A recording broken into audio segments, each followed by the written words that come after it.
Sleepy Joe, too weak, disgusting, disgraceful, destroyer, worst candidate. If I start writing down all the names Trump's called Biden, the list will not end. Trump's presidency might.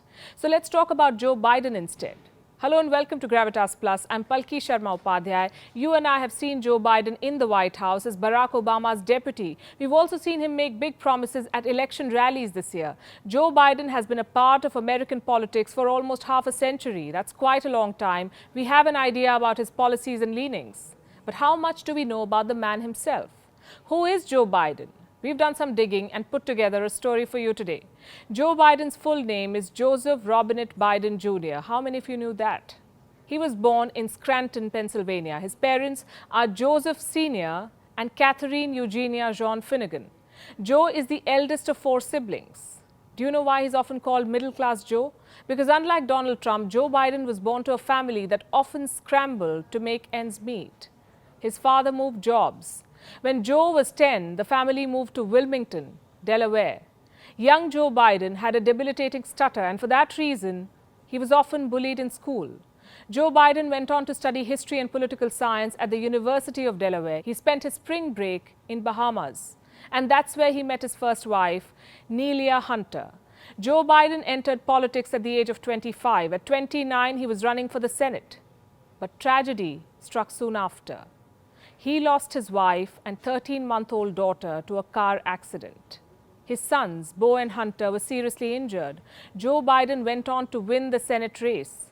On the 5th of January 1973, Joe Biden took oath as the Delaware senator from a hospital, next to his son's hospital bed.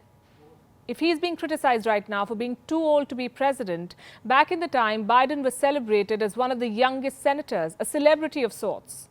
After the loss of his wife, Biden wanted to spend more time with his sons, so he chose not to relocate to Washington. He would commute from Wilmington to Washington every day, covering a distance of 179 kilometers by train. He took the Amtrak train for more than 30 years. The crew became his family, and the story goes that Biden would host barbecues for them. Years later, the Wilmington Amtrak train station was renamed Joseph R. Biden Jr. Railroad Station. He has come a long way.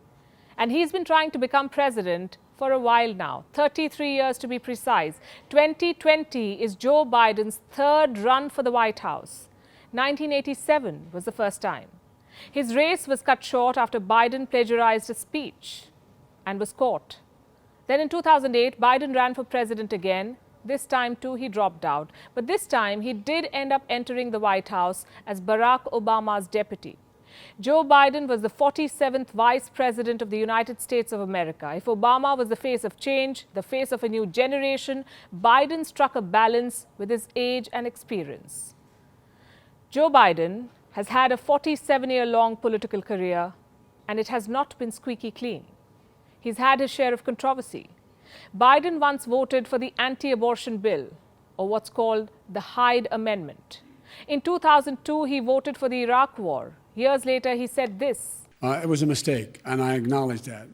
Biden has also been nicknamed Creepy Joe.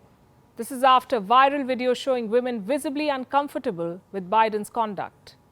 There was a video of Joe Biden hugging Hillary Clinton as well, where Clinton looked uncomfortable. But she never really spoke about it. Joe Biden's record on racism is not clean either.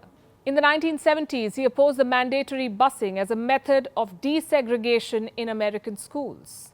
In 1994, Biden masterminded a crime legislation which was later criticized for being unfair to people of color. In 2015, Biden lost his elder son, Beau, to brain cancer. The younger Biden was seen as a rising star in American politics. During this presidential campaign, Joe Biden has time and again spoken about the 2 tragedies of his life. He's narrated the stories to tell America why the issue of healthcare is so personal to him.